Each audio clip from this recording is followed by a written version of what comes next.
Every once in a while we find a game that promises so much our excitement builds till the day we obtain it, and once on it, we are fully prepared to sink in as much time as needed to fill the dream we have woven in our minds. For me, Ark is that game, and although I make it sound all sunshine and roses, as we dive in deeper, we find the truth. I'm JD, this is The Underdogs, and this is the video review of Ark Survival Evolved.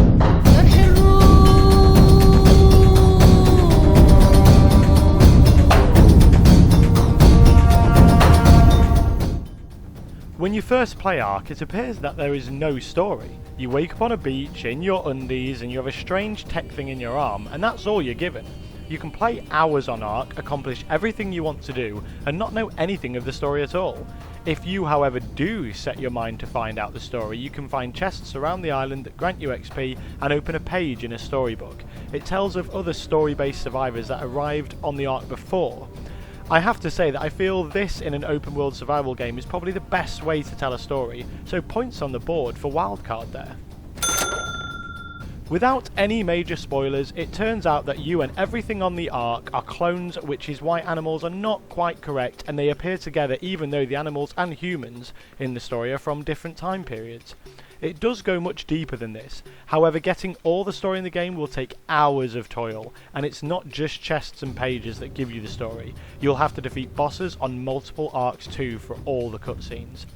Ultimately, Wildcard has been fairly generous with the maps on Ark, as in the base game you get 4 maps included, and all contribute to the story more. It was less on launch day, but I'm doing this review in 2020 during the COVID-19 lockdown, and that's how many you get now. However, if you want more, you can purchase the Season Pass for quite a low price these days that include 3 very different locations, adding lots more creatures, equipment, and even weather.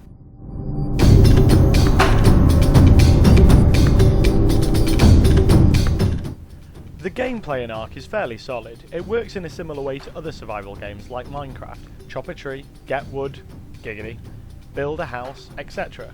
You start off as a man with nothing, so you pick some berries, you build a pickaxe, and after a lot of time, and I do mean a lot of deaths, toil, and running away from Barry Raptor, you end up with a metal base and you reach the end game. Future tech gear that makes you look like a Power Ranger. Another thing you will need to do is tame creatures. This varies in how, but usually knock something out and feed it until it stands up and is yours. The better the creature, the longer this will take. And in official multiplayer servers, I am talking hours.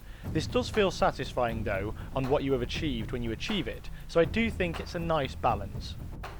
However, I have to come to Ark's best and worst feature. It's PvP multiplayer. If you join the official servers in Ark, unless you have at least 4 people and build very fast in a hidden location, you will have no chance to survive. Other players will kill you as soon as they see you. That means all of your hours of taming, building and crafting gone. What's worse is you can't be mad, because if you manage to get big enough you will do the same, because that is where the game is at its most fun.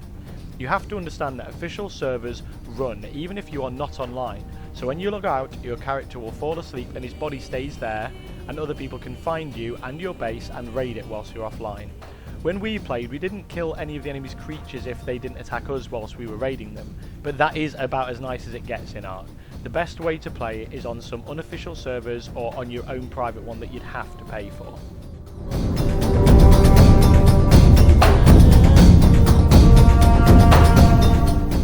The graphics to this game are very good. I mainly played on a PS4 Pro and it ran smooth with good render distance and textures. It does have a problem if you build a big base with lots of animals, as it will lag trying to load in so much information, but once it has loaded it all in, it's back to being smooth again. On a high-end PC of course this would make the game wonderful, but I imagine you'd have to pay a pretty penny for something like that.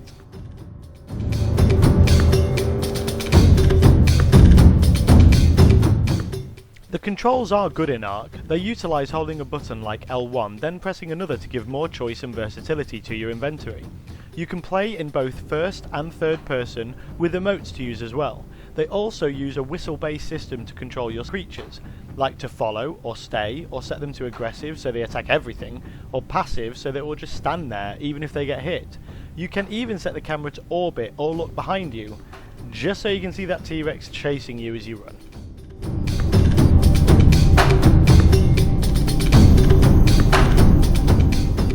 inventory works nice with a hotbar of your most used items at the bottom that you can change whenever you like. You can upgrade your weight limit when you level up to carry more and more things. Makes sense, right? The map, on the other hand, is just a book that, depending on the settings, may not even tell you exactly where you are. You'll have to find something in the game like 3 large obelisk towers to pinpoint your location, which, let's face it, is true survival, although it can make finding your friends in the game a bit of a bugger.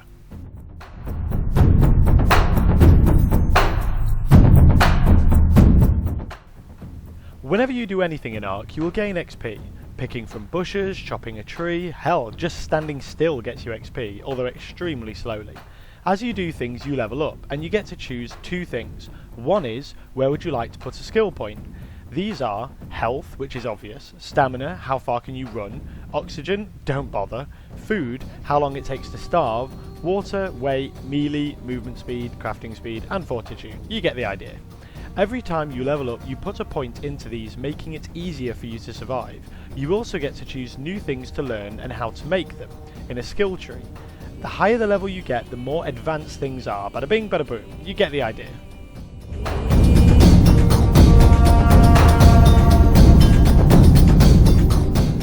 Ark Survival Evolved is a game that promises a lot. You watch trailers and gameplay of people doing some amazing stuff, which makes you really want to play it, but getting to that point in the game is very hard on official servers. We did meet a nice group of people that did help us out once, but those people are a dime a dozen. If you are thinking of getting this game, I would recommend doing it in a tribe with your friends or in a community off Facebook, because on your own in a PvP server it's usually a death sentence for a noob. Saying that, on the other side of the coin, it's everything you want it to be. When you get your turrets up and your base up and are well defended with lots of animals that you have bred powerfully, it's a blast. And there is a lot of fun to be had here in both PvP and the boss fights PvE. Ultimately, I can't help but recommend Ark. It's one of my favourite games because it really makes me feel immersed in a world of wonder and adventure, and you never know what's going to happen next, and that's something I simply have to recommend. We give it an 8 out of 10. Just make sure you have the hours in your life to spend on it.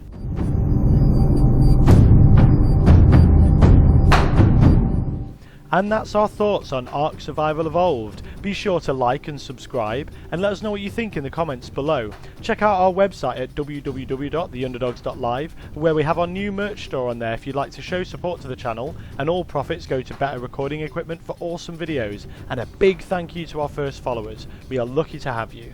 Till next time, stay safe, guys.